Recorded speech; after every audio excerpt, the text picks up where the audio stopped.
Praise the lord. యేసుక్రీస్తు నామములో మీ అందరికీ శుభములు తెలియపరుస్తున్నాను. దేవుడు కన్నుపాప వలె మిమ్మల్ని కాపాడుతూ నడిపిస్తూ పోషిస్తున్న విధానం బట్టి దేవునికి నిండు హృదయంతో కృతజ్ఞతాస్తుతులు చెల్లిస్తున్నాను. మీలో అనేక మంది నన్ను మీ కుటుంబ సభ్యులుగా భావిస్తున్నారు. సో మీ కుటుంబంతో కలిసి నేను దేవుడికి కృతజ్ఞతాస్తుతులు చెల్లిస్తున్నాను. ఒక బ్రేక్ త్రూ రాబోతుంది, ఒక అద్భుతం జరగబోతున్నాయి. దేవుడు మీ యొక్క పడే బాధలు చూశాడు. Thank you lord. ఆఖరు ఒక కన్నీళ్ళు ఎలా అయితే తుడిచాడో అలా మీ కన్నీళ్ళు కూడా త్వరలో తొడవబోతున్నానని, మీకు విడుదల ఇవ్వబోతున్నానని మాట్లాడుతున్నాడు. ఈరోజు దేవుడు మనకిచ్చిన వాగ్దానం యెషయా గ్రంథం 38:5. దేవుని పిల్లారా, ఆదికాండం 6:8 నోవాహు గురించి బైబిల్ ఏమంటుందంటే, నోవాహు కృప పొందినవాడాయను అని రాయబడి ఉంది. ఒక్క నోవాహు. అక్కడ భూమిలో అప్పటికే జనాలు వ్యాపించి ఉన్నారు, కొన్ని వేల మంది ఉన్నారు. దేవుని కుమారులు వేరుగా, మనుష్య కుమార్తెలు వేరుగా జీవిస్తున్నారు. దేవుడు ఆ భూమిలో వందల మంది, లక్షల మంది ఉంటే, దేవుని బిడ్డలారా, నోవాహు ఒక్కడికే ఆ స్పెషల్ గ్రేస్ దొరికింది.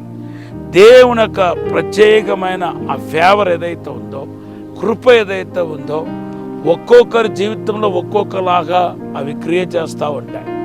నోవాహుకి ఎలా క్రియేట్ చేసిందంటే, ఆ స్పెషల్ గ్రేస్ ఎలా క్రియేట్ చేసింది, తన కుటుంబాన్ని భద్రపరిచినట్టుగా జలప్రలయం 40 రోజులు ఆ ఓడ చుట్టూ ఉన్నప్పటికీ ఒక్క చిన్న డ్రాప్ కూడా లోపలికి రాకుండా దేవుడు అద్భుతంగా కాపాడినట్టుగా మనం చూస్తున్నాం.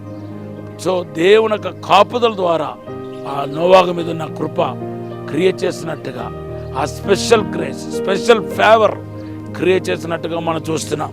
ఇలాగే భక్తుల యొక్క జీవితంలో మీరు చూస్తే ఒక్కొక్కరి జీవితంలో ఒక్కొక్కలాగా ఆ కృప క్రియేట్ చేసినట్టుగా మనం చూస్తున్నాం, ఆ ఫేవర్ క్రియేట్ చేసినట్టుగా చూస్తున్నాం. ఇప్పుడు ఎలియా జీవితానికి వస్తే చూడండి, దేశమంతా కరువు. మొదటి రాజుల గ్రంథం 17వ అధ్యాయంలో మనం చూస్తున్నాం.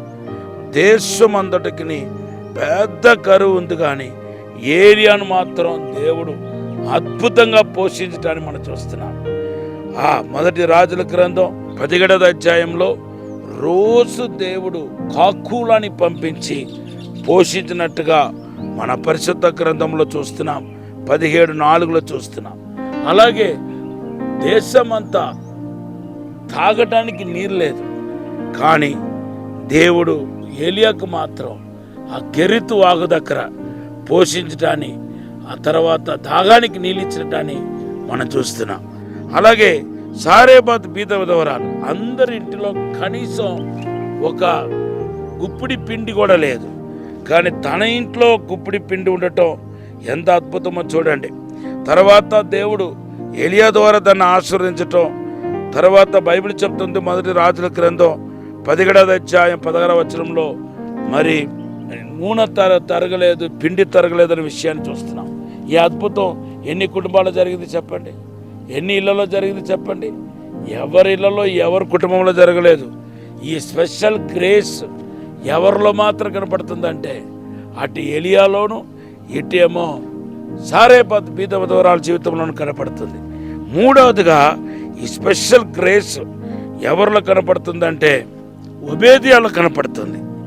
ఈ ఒబేదియా మొదటి రాజుల గ్రంథం 18వ అధ్యాయంలో 1-5 వచనంలో మనం చూస్తున్నాం. తన పోషించబడటమే కాకుండా ఆ కరువు కాలంలో అనేక మంది ప్రవక్తల ఒక కుమారుల్ని పోషించినట్టుగా మన పరిశుద్ధ గ్రంథంలో చూస్తున్నాం. 50 మందిగా పోషించాడంట, ఒక గుహల్లో పెట్టి పోషించాడంట. ఎందుకంటే ఆహాబు కానీ లేకపోతే జెజబెల్ కానీ తెలిస్తే కనుక ఈ ఒబేదియాను చంపేస్తారు. కాబట్టి ఒబేదియా తన పోషించబడటమే కాకుండా తన చుట్టూ ఉన్న ప్రవక్తలు, దైవ సేవకులు పోషించే ఆ కృపను దేవుడు ఆ ఒబేదియాకి ఇచ్చాడు. సో నోవాహుకు చూపించే కృప వేరు, ఏలియాకు అదే కృప డిఫరెంట్గా క్రియేట్ చేస్తుంది. తర్వాత సారేపాతు బీద విధవరాల జీవితంలో వేరేలా క్రియేట్ చేస్తుంది. తర్వాత ఒబేదియా జీవితంలో ఇంకా వేరేలా క్రియేట్ చేస్తుంది. సో మీ మీద కూడా ఈరోజు స్పెషల్ గ్రేస్ దిగుతుంది. మీకు స్పెషల్గా అది మీకు మాత్రమే చెందుతాయి. అది మీలో మాత్రమే ఆ కృప క్రియ చేస్తాయి. ఆ క్రియ యొక్క కార్యం మీలో మాత్రమే కనపడతాయి, వేరే ఏ ఒక్కరిలో కనపడదు. అటువంటి ఒక ప్రత్యేకమైన కృపతో, శక్తితో దేవుడు నింపుతున్నాడు. ఈ మాటను దేవుడు దీవించినగాక. పరిశుద్ధము నమ్మకమైన పరలోక తండ్రి, నీకు వందనాలు, స్తోత్రాలు ప్రభా.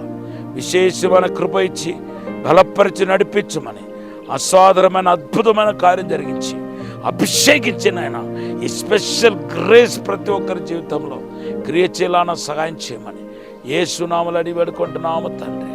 ఆమేన్. Have a blessed day. May the lord bless you.